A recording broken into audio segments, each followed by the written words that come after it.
Ngayon mga kaibigan ay pang third day na ng aking mga biik.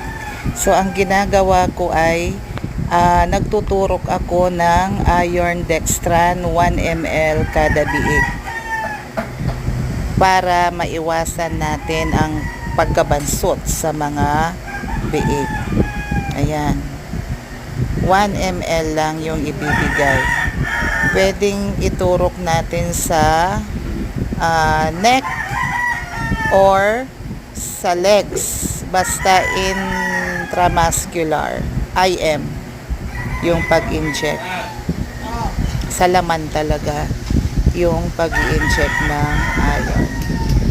1 ml po mga kaibigan, intramuscular yung pag-bakuna sa kanila.